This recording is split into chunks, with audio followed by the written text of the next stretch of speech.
I only have one rule. Everyone fights, no one quits.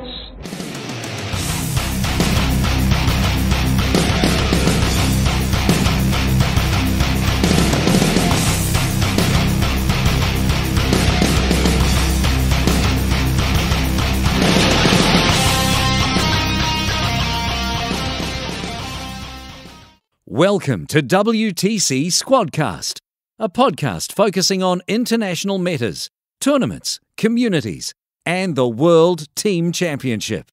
The WTC is a proud partner of the T-Sports Network, Best Coast Pairings, and is sponsored by The Army Painter.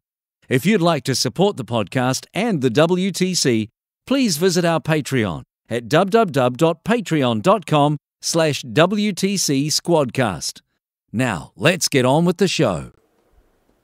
Hello everybody and welcome to another episode of the WTC Squadcast, Into the Squad.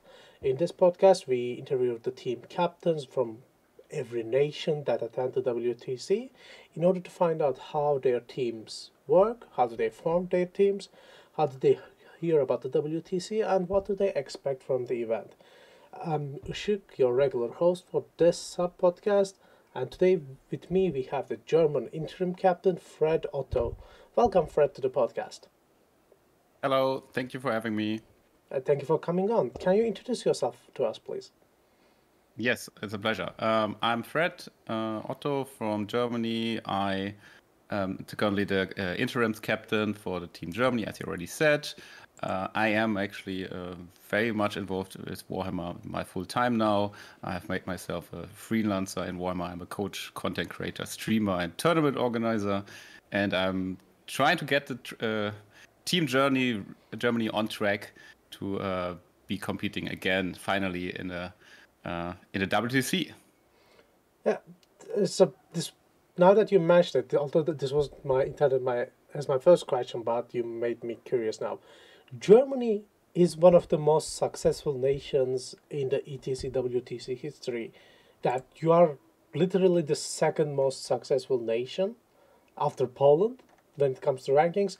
But there was a drop off in the, let's say, last 5 years. Obviously, we don't count the 2020 and 2021. Can you describe? Do you know the reason? Do you have a guess why that was? Yeah, of course. I think I even talked at another episode of this podcast before about this. I think it was doing some generational changes and shifts in the scene. But when it was just getting back on track again, Corona hit us just like everyone else, and we went into tabletop simulator very much.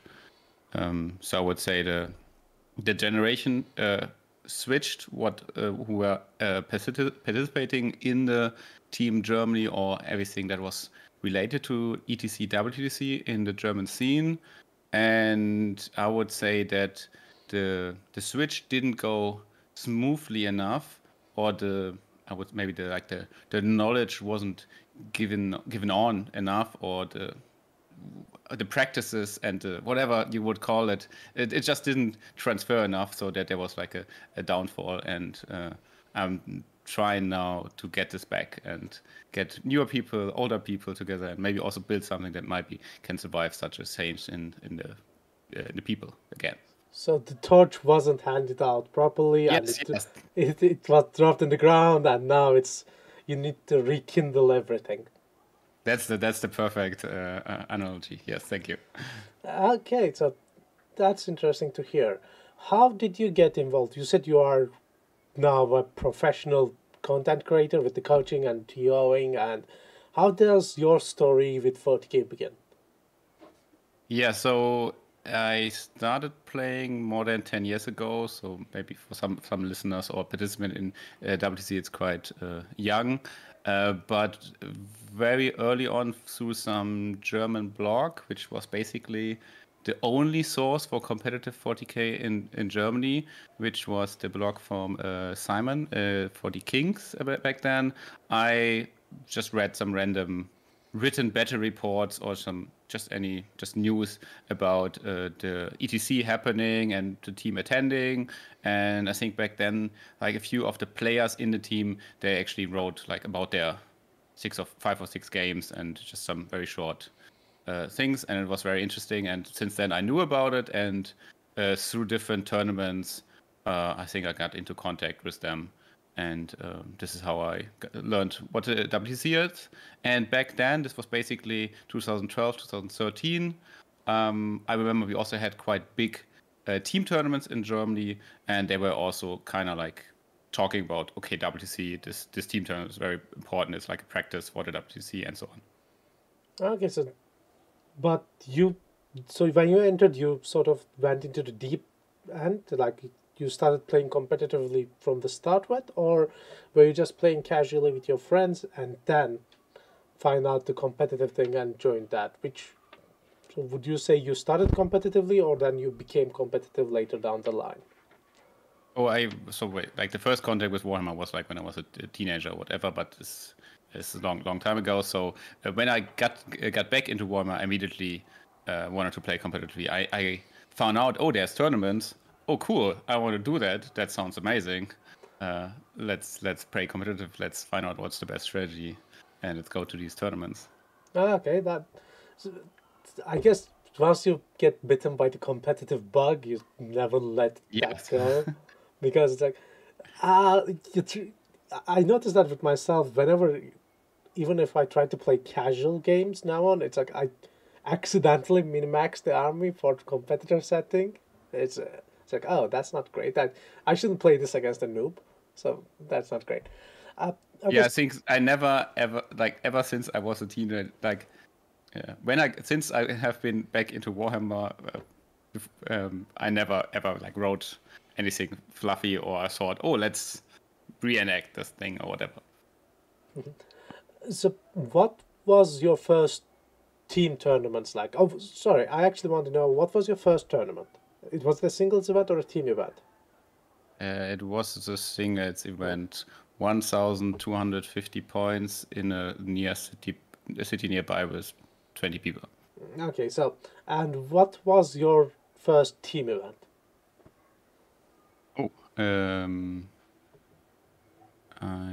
I have a point. I have a point that I'm going to bring up after you answer this question. So I'm not asking random questions, actually. Yeah, I'm trying to remember.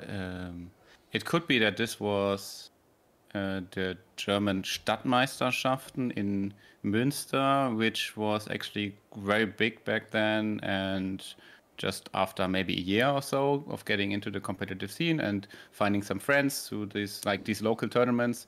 I think we first went to like quite a big single player one, and then we heard, there's actually this team tournament and everyone's going. So yeah, let's go there together. And I think we were camping outside of the venue or something. Which one did you like more? Do you like the singles events more or the team events more? I know this is this might be a redundant question to ask an interim captain, but I'll ask it regardless. Yeah, team tournaments are always super special. They have become quite rare in Germany, so whenever there's a team tournament, that's a highlight, definitely. Yeah. Okay. So about that also, you said you are interim captain. How does that work with Team Germany? How does Team Germany operate? How do you pick your interim captains, and then players? Yes. So first of all, I would always say it has been the tradition that the captain is only voted on by the team. So as long as we don't have a standing team of 8 players, or plus coaches maybe, we don't have a standing captain. And so that means always after the WTC or the ETC, I would rather say, because that's what we had yet.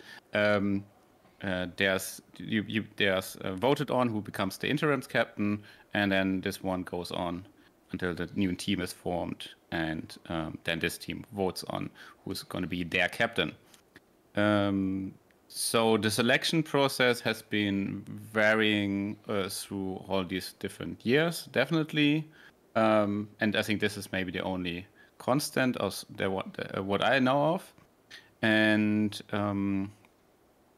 do you want to hear about the different systems, or I think we rather spend on how we do it this year, right? Yeah, I'm somewhat curious on how you used to do it as well, and why, if you changed it, why. I know at some point there was a ranking that was used, and then the first 3 players basically formed the core of the team, and then just picked the rest of the players.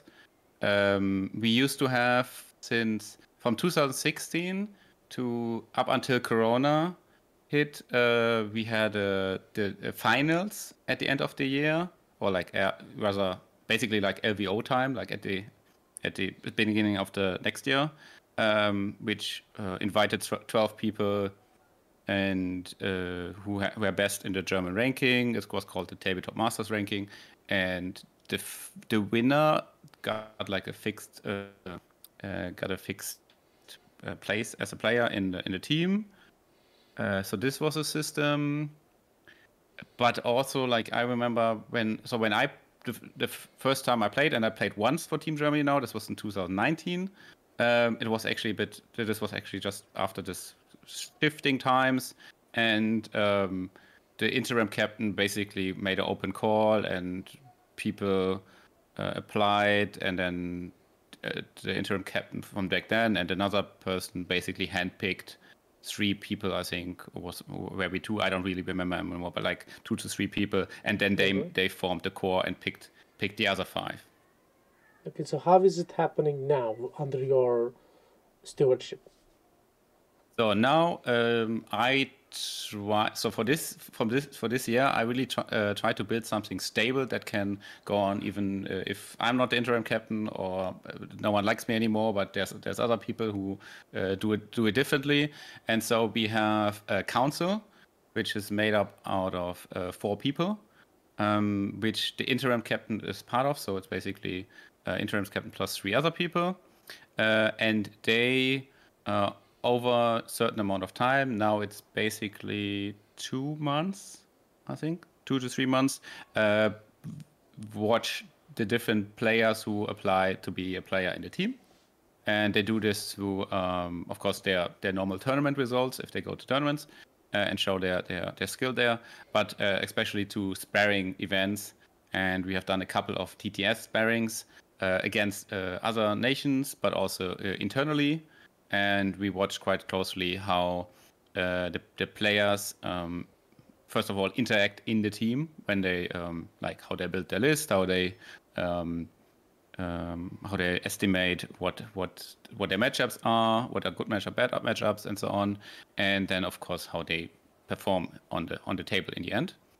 And this council made of 4 people who are not necessarily the players themselves, but not necessarily the best players in whole Germany. They are deciding who are going to be the 8 players. And the best follow-up question would probably be like, how is the council formed? And well, for this year, I choose the council myself, and try to choose as many people who have good reputation and respect in the scene. So it's not just like 3 of my friends or something.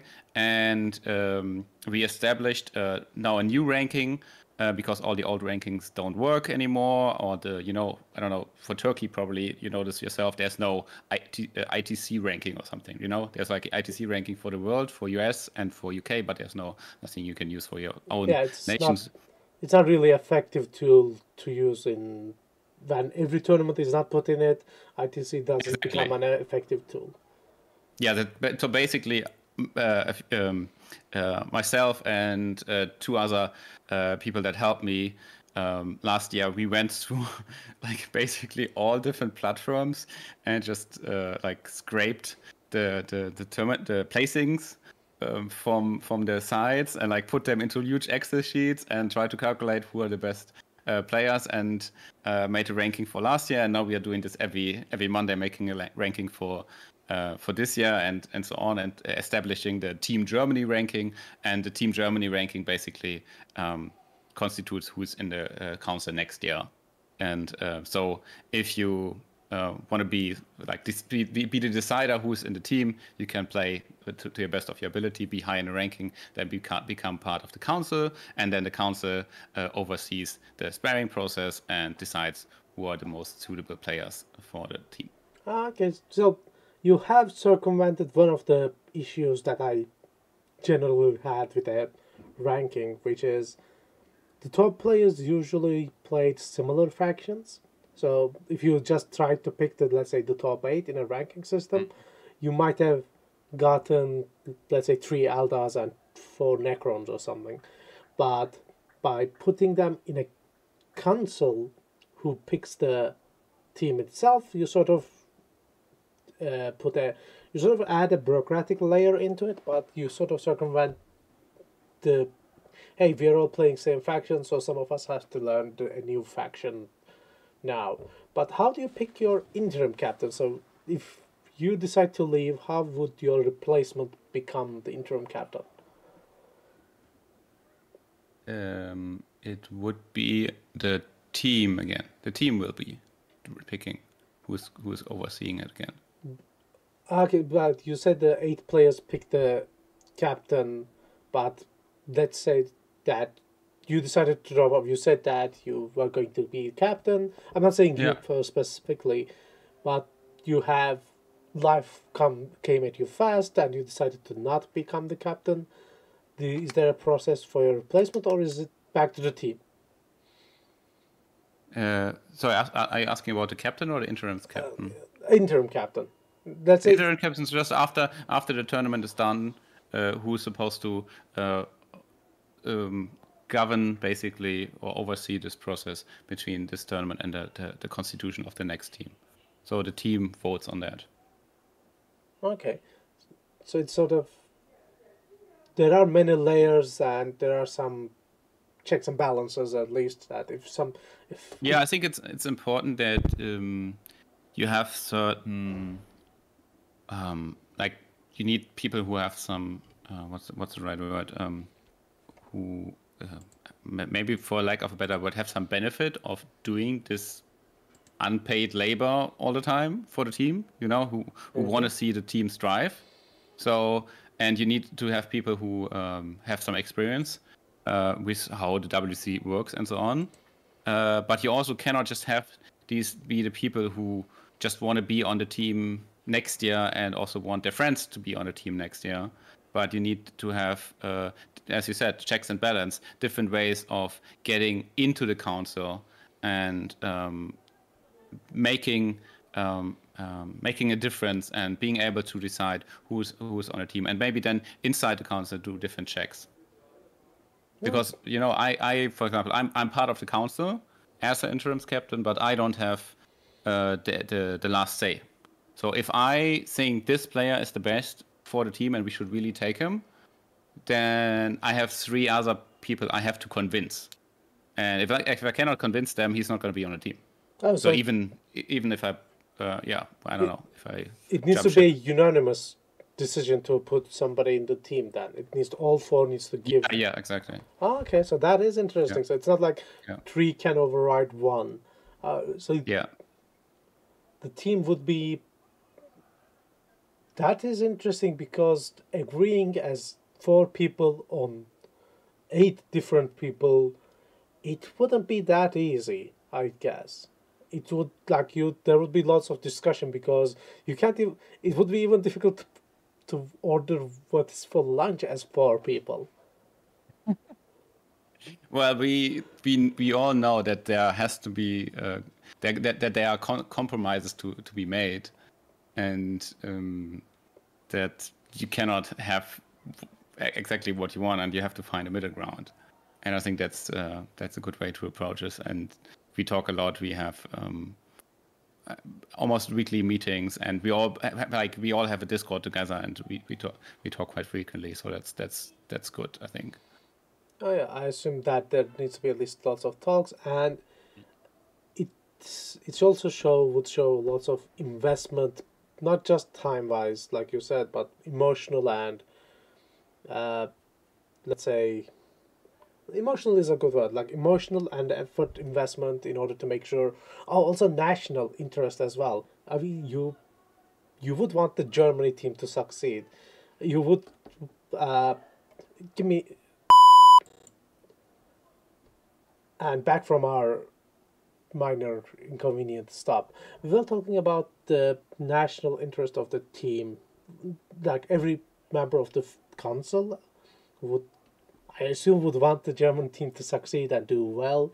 So they might, if they put that in front of their personal relationships, I think you might get a very good 8-person team. It's just that you do need to have lots of talks and lots of time in order to get that 8th player, I guess. I think one important factor you have to think about here is that Germany is quite a big scene compared to, of course, Turkey, but also maybe our neighbors, Poland. And I think the German-Polish comparison is quite good, also because I've been occupied with this for some time now. Like the German scene has lots of people from.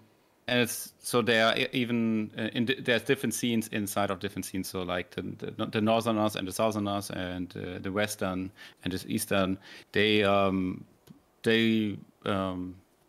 different groups, and maybe at some point some didn't like each other, or some of them think they are the better players, or some like they just have some natural connections through friendship or just being located closer to each other and going to the same tournaments, so that if you want to get them on board, you have to, I guess, like diversify the decision making process, because if if I just decide who's going to be in the team, the guys in the south are going to say like, oh, but he's just inviting all his friends or something. And I think what's really at least in my vision for the national team, what is very important is that the team is somehow supported by the scene and somehow seen as the representative of the scene at the world stage. Mm-hmm. And to achieve that, you have to get certain, I guess, credibility, reputation, and people really like cheering for you. So like they say like, yeah, nice, we want these players to succeed, and not just, oh yeah, this is just this random group that's going to Belgium. That is definitely correct. Even if the team turns out to be just from one zones, because whatever circumstance there was, eight best players happen to be, let's say, from one city, you would do well if you convince the rest of your country that this was the right selection. Like you would need to show your work, and essentially like, hey guys, this is the tournament results, and this is the reason we picked these 8 people. Otherwise, like you said, it wouldn't happen. Your community wouldn't support you, and they might think that it's just a captain who is taking his 8 friends to the Belgium. Yeah, okay. And currently, like, an issue I'm having is how to really put like the time and energy you have in preparing for the event and preparing for maybe if you call it PR stuff, because just takes time. I have so many videos and podcasts I want to make, and they're on my schedule, and they have keep being pushed to later dates, because I also have a normal schedule. I need to do a review about the new Imperial Knights. This is not helping the team, but also that the team is like, I don't know, that people know more about the WTC, or the Team Germany doesn't help me directly as a content creator that much. And I'm trying to maybe after this year I will be able to have this more in line. And I'm happy that there are different content creators as well in Germany who have supported the course and who are involved. And you know what? I actually want to take the opportunity to say that. Like, so my channel is the Breaking Heads, and there's the Black Hydra Wargaming, Kings of the Hill, White Fairy TV, and also Würfelbar. And it's really cool that these different, how you call this, people who are active in the scene by doing content creation are also standing behind the cause of the national team. Yeah, and about the general German community and the content creators, are they all from the same zone, or are they spread out across the country? No, it's very spread out. Okay, that's pretty good. And how big is the general German community? How many players are there that are competitive, and how many players are there in general? I have no idea how many people there are in general. An I can say estimate would probably be fine. I really have no idea. That's because I actually only I'm only concerned with the competitive players that much in my my business side. So I can say that maybe there's 3,000, 5,000 people who follow Warhammer, played competitively in general. And going to tournaments, I would say there's about maybe now 500, 600. I know that before Corona, because we had an older ranking, which was going like the Tabletop Masters ranking, which were going for 4 years. We roughly had about 400, 450 people registered. So that means these people at least went to one of these tournaments. So I would say back then it was about 400 people who play competitively, and now I would say it probably grew over Corona. Of course, we lost some. I would say maybe 500, 600 people play competitively. That means they go to tournaments, they compete, they show up in the ranking. That's a pretty decently sized tournament scene. I think, if you consider it in a global context, after the USA, Britain, and France, you would be fourth from or maybe Spain. Also, you'd be at least in the around top 5 or so, which is a pretty good number. And you exactly named the countries I'm kind of jealous of, because I hear, in Spain they had a 1,000 people, 1,000 person tournament. I was we will never achieve that. Our biggest tournament this year had 130 people, and I'm like, and they were saying, we have space for 160, and we couldn't fill it up. So I think the scene is quite big, but maybe there's more people who go to local tournaments, one-day event, RTTs, and so on. But really getting the people to come to these huge events in Germany is still very lacking. There are some, like I said, there are some countries that you just have to look and be jealous. Which one of the shout-outs go to French Wargaming, which is making a 1,200 person doubles tournament. Which it had to be postponed a few times, but 1,200. 1,200, holy moly! Nobody knows about it because everything is in French, and it's like yeah. And it's like, okay, that's amazing. And also, I assume, because I have asked this question before to French people I know. I asked them, can I go to your tournaments, or can we go to your tournaments? And they say, probably not so much if you don't speak French. So this also means that these 1,200 people are also all French, and they're not like coming from all the neighbor countries, or at least French, Belgium, and so on. Oh yeah, that's for sure. It's the moment you, because the London GT is going to be super big, but it's also not all UK people, but also people coming from Europe. London GT is one of the. It's because it's English speaking. There is, like, it's the word spreads out. Whilst everything is in specific, like, non-English speaking countries and language tournaments, with German, Spanish, or French, or maybe even Italian, the word doesn't spread out that fast or that large. Like, did you know about the 1,200 person tournament, for example? I had no idea. And But that tournament was sold out for 2020, so that had been delayed for 2 years, and so it's not like it is something new, which is, well, like one of the reasons I want to do this podcast to interview non-English speaking captains is to spread news like this. Like you said, Germany has 400 plus, or maybe currently 600 active players, but the biggest singular tournament you have is 130 players, which is a bit unusual for a continental European scene. It is usually different in there because, like with the French and the Spanish, even the Austrian and Italian, because other countries' players show up, they usually the bigger tournaments attracts more players than the country's competitive scene, but that doesn't seem to have replicated itself in Germany. So now you're just bashing us. No, well, maybe you should take some lesson from all this bashing and make big tournaments. I don't know. I'm not saying anything. I have been thinking how I can finally get the Polish to Berlin to come to a tournament, and I know that for some time when we had the biggest tournament in Kiev in northern Germany, there were some Danish people coming over.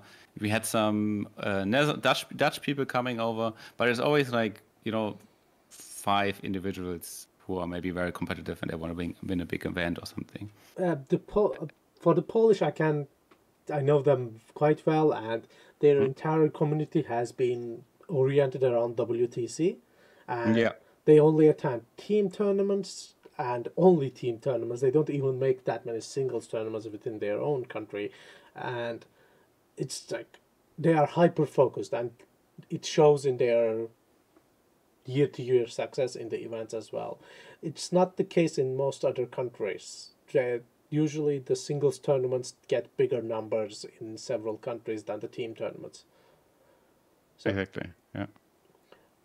Is it about that? In Germany, would you consider singles tournaments attracting more interest or team tournaments? It's definitely singles tournaments because because there has been a lack of team tournaments, and so I feel like the knowledge of what a proper team tournament is has somehow gone away. It's now starting more again, but usually the newer people, the casual competitive don't know that much about it, and maybe also feel like if they hear about it, oh, this sounds like too much work to do to just go to a tournament, and so the biggest tournaments are the single tournaments, and they attract the most people yet. Yeah, that seems to be the case. Singles tournament is easier to attend because you're attending as yourself, maybe with one friend. Exactly. But for me, the team tournament seems like it's more work before, but it's also the better and more gratification you get because you fight for your teammates as well.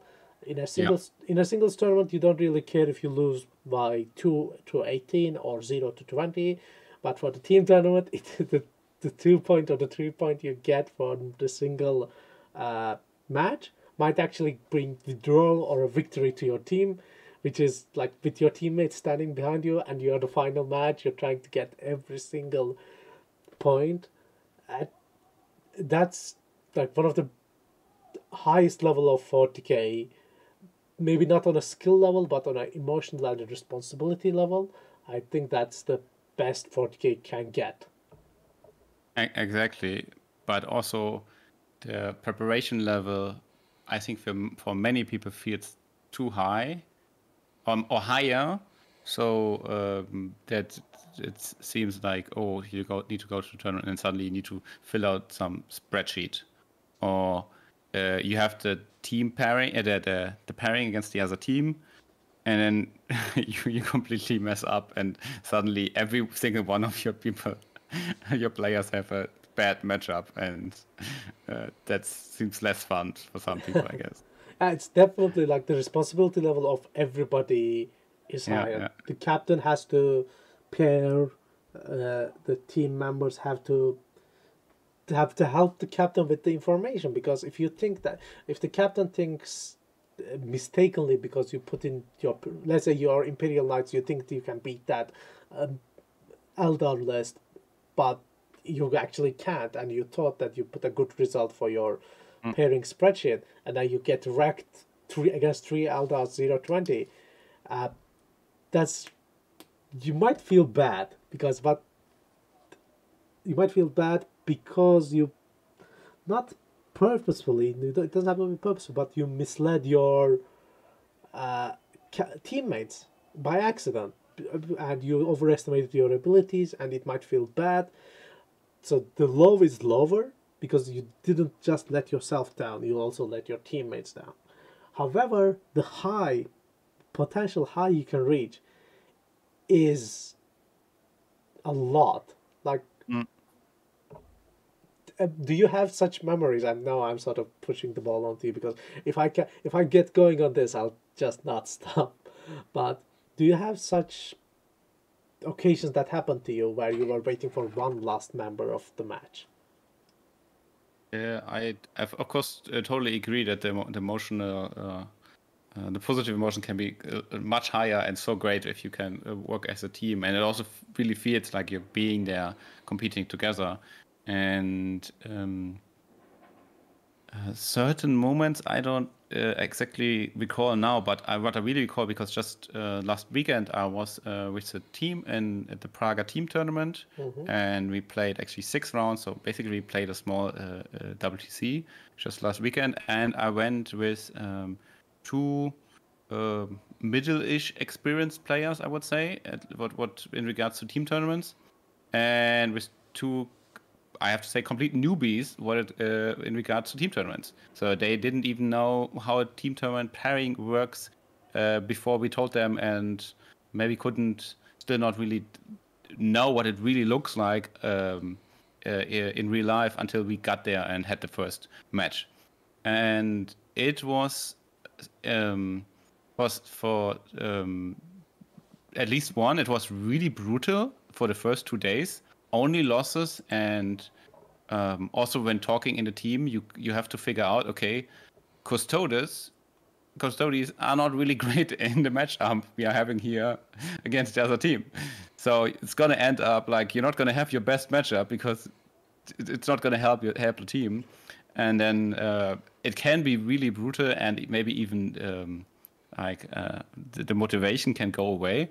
But for me, it was a really great experience to see that still the fighting spirit was there to get at least some points. And we were laughing at some point, but it was also honest joy when, like, okay, I got 2 points against this Crusher Stampede with my Custodians. It was like, like in a single player, you would say like, okay, I just like got crushed again, and now I'm going down further and further the bracket, and I'm gonna be in like 17th place where no one really cares about anymore, and so on, and all my goals were gone. But in this regard, it was like, nice, I got 2 points for the team, and the spirit was still there, and we kept fighting, and everyone was also, when we were preparing the pairings, 100% honest, and not like, okay, now I want to have my matchup or something, but like, okay, what's best for the team? How can we achieve the best team goal together? And this was great.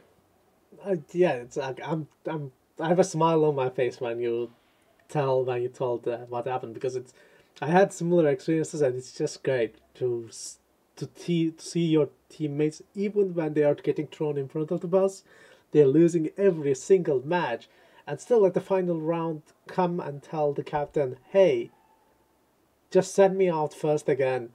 I'll do my best for the team. That's...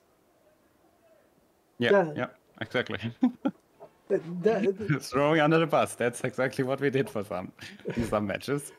And in the end, we win or we draw on the team level, and that got us further and further as a team in the bracket, and in the end to, I would say, a very good ranking, which we didn't expect with these two very unexperienced players in the first place. Yeah, and those unexperienced players need to play some tournaments, and because otherwise they would just remain unexperienced, which is a bit silly. How do you plan to circumvent that? Which I'll turn it back to the German team in general.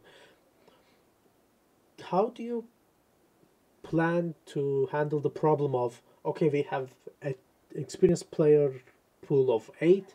This is a very good team, but you just can't keep using the same 8 players year after year, regardless if they're good. Like circumstances might require change because people have other obligations, or if you just pick the 8 best guys in even if only 2 years in a row, the lower ranked, not the lower ranked guys, but the unexperienced guys might feel like they have no chance and might just quit.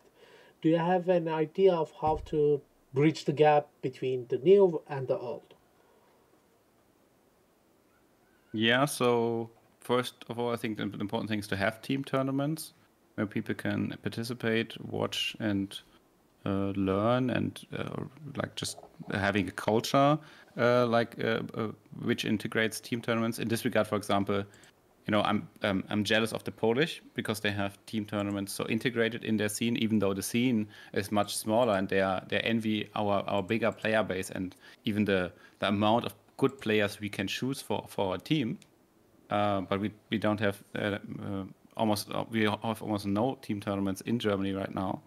And like a good thing for our scene was the Greek Hammer tournament last year, the one just after the big TTS tournament we organized, and it was great because we could get a newer player into the game, and through being a TTS tournament, it was also like a very long tournament, and there was many breaks. So there was lots of time to practice in between, or talk about matchups, or prepare the pairings and so on, which in a in-person event would have been much tighter schedule.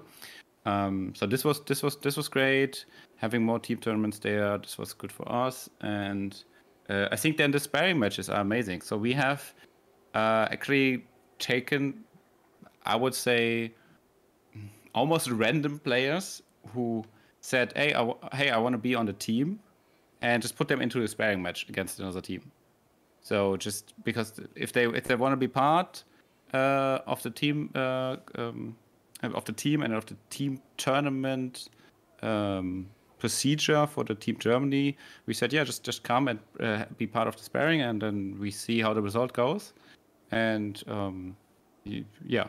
And I think this helps getting newer people in. They have an opportunity to show their skills and just play in this process again and again, pairing, preparation, and then the games.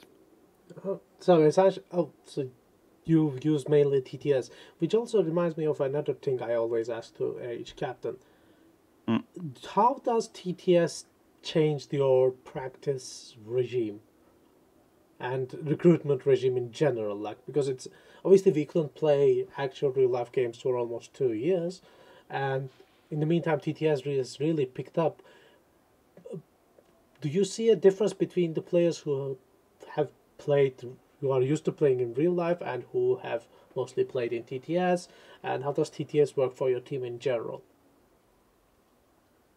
I think through TTS it has become much quicker to really test out lists and spread knowledge about them, because I can just go on a random Tuesday noon into the Discord and see 2 other very good players test out different lists, and I don't know, say hi and ask them what they're doing, and then I see, oh, okay, they're playing new knights. Okay, how are they doing? What's the catch, and how's the matchup going, and so on. And this really is, I think this is amazing. It's as if I would have been able in the past to somehow live stream different club houses or team houses all over Germany where they have some evening practice game or so on. So that's really cool, and I think this helps a lot. I feel like we are in a post-Corona, post-COVID situation, because now we can play again in person. We're having big in-person events yet, but it's not clear yet how both things are gonna stay next to each other yet and survive. Because I'm very sure TTS is definitely going to stay, and teams who don't integrate TTS in their practice are gonna be at a disadvantage. And at the same time, I think the in-person training, getting together, chatting after the game, even the soft team building aspects are really valuable and cannot be underestimated.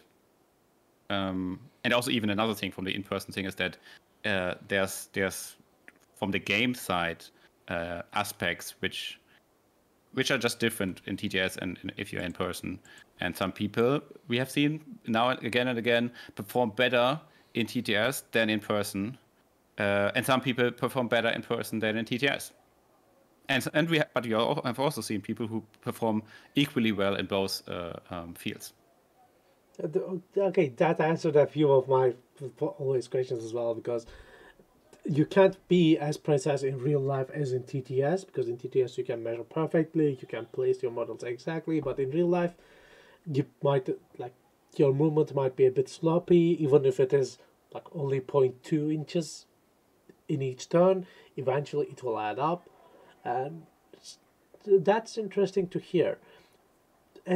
I know you haven't picked your team yet, at least fully, but how do you see the TTS players, like more TTS oriented players to more real life oriented players, which seems to be pull more of their weight? Which one type, let's say, you would pick more for your team?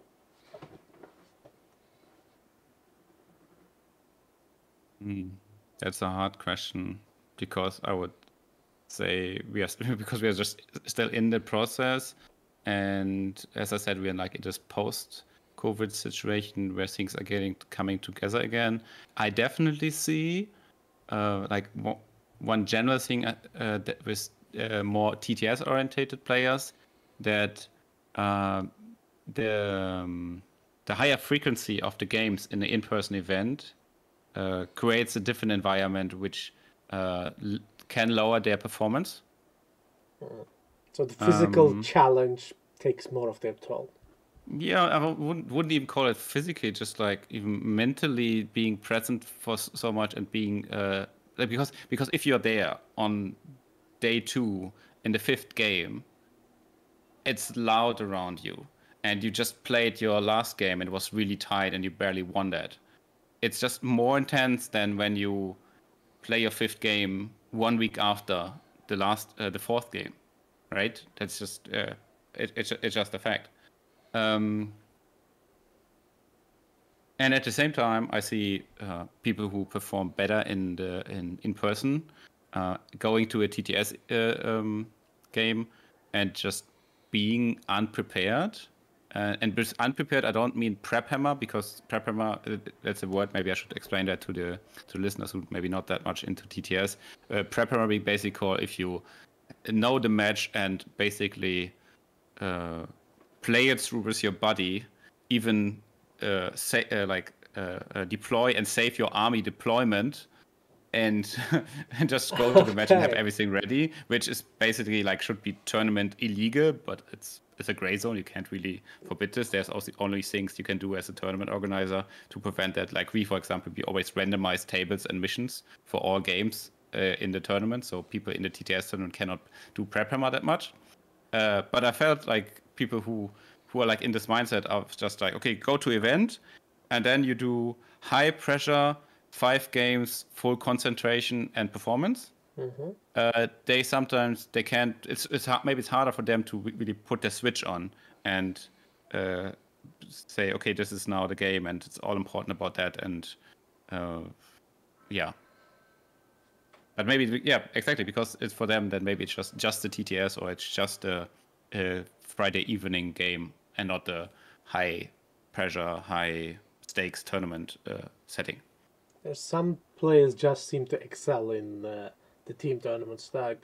One of the global examples of it is Brad Chester from the USA. He's in within the, at least in the WTC circles in where I chat about the players, he is consistently brought up as, you might not see him win that many tournaments, but he'll, whatever team you'll put him in, whatever tournament you'll put him in, he'll bring you great results, and he is a reliable player that you all like. If you had 8 of him, you would win the tournament even if you didn't have any flashy that's more flashy players or something like. So it's interesting to consider that as well. You might want to have aggressive players who would want to go 20-0, but you also need some of those consistent players that you know are reliable and who will bring you good results. So as a captain, it's not easy to pick 8 players out of many. It's a challenge. Yeah, definitely. So about the challenges, and we are sort of wrapping up everything because we had been all going on for a long time already.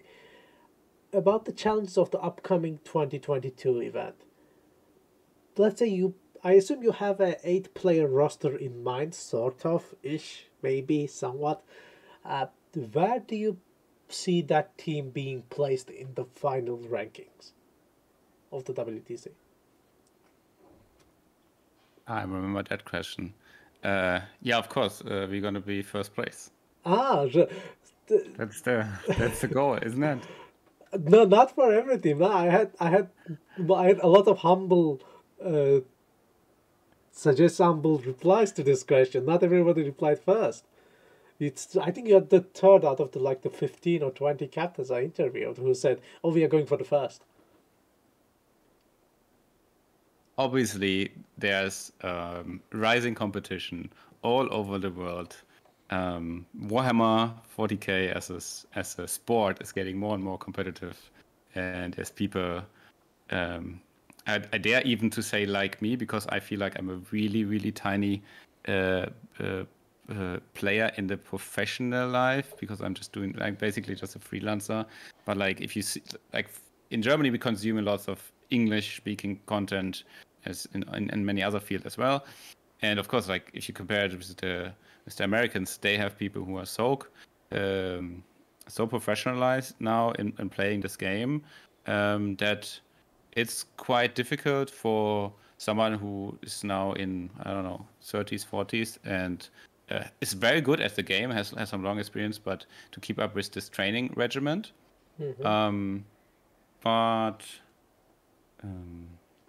I think this game really is, I don't know, I think Warhammer is as a sport, is so great and so complex that it's, I don't know, I think there's always a chance to make a difference in the game. I never see a one matchup or something like this. So I think when we can pick players who are dedicated and train and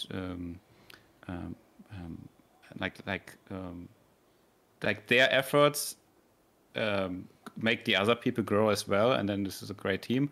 And I hope we can find one which is really practicing a lot and thinking a lot about the game, and I think they can compete on the world stage. Putting any number on that, of course, I cannot say anything, and I definitely think there are very strong teams this year, which we really need to compete a lot now. I would probably say at this moment, because we are not that far in the team process as we would like to, we are lacking behind. I feel like if 1 or 2 other teams I know, but if I want to put a strong team together right now, I think we have a fair chance of playing against them. Oh, so that's a more reasonable response, I guess.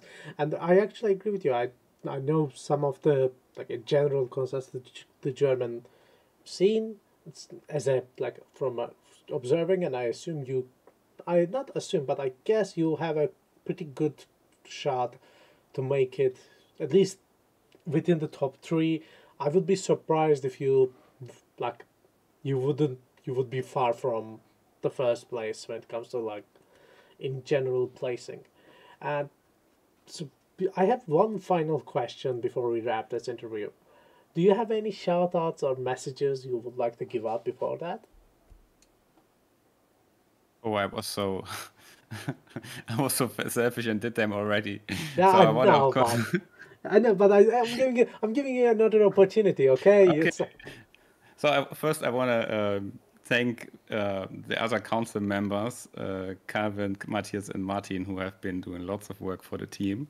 Thanks a lot, and everyone else who has been supporting the build up of this I would say newer version of the team Germany, and then because that's.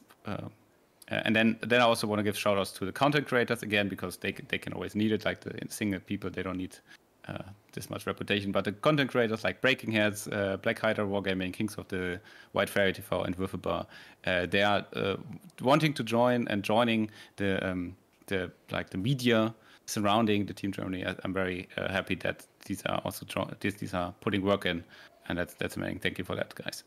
and in case I remember, I'll put all those content creators links in the description as well. And also, if Fred sends me the link, so if they are not there, it's definitely not my fault. It's his. So I will send you links. And as a final question, this is more of like a TO trying to get feedback from the players. Can you describe your ideal WTC for me? Do you want the long or the short version? Up to you. I'm not putting any descriptive or restriction on it. Okay, so because I myself I've been following, even though I haven't been participating, but I have been following lots of esports and the development in the last 10 years. So my ideal for the WTC is making it a sports event as much as possible, and really inventing this new thing, which some people call T-sports. And I think it's an opportunity to make this happen, because it's the best teams, the most competitive teams from all over the world coming together. And so in my ideal event, there's a lot of emphasis on all the sports aspect, like fair play, good judges, decent rulings,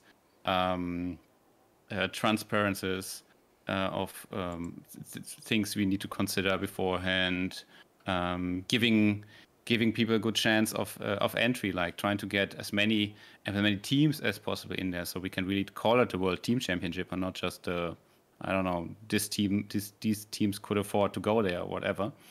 I think that's really one very important thing I want to bring across.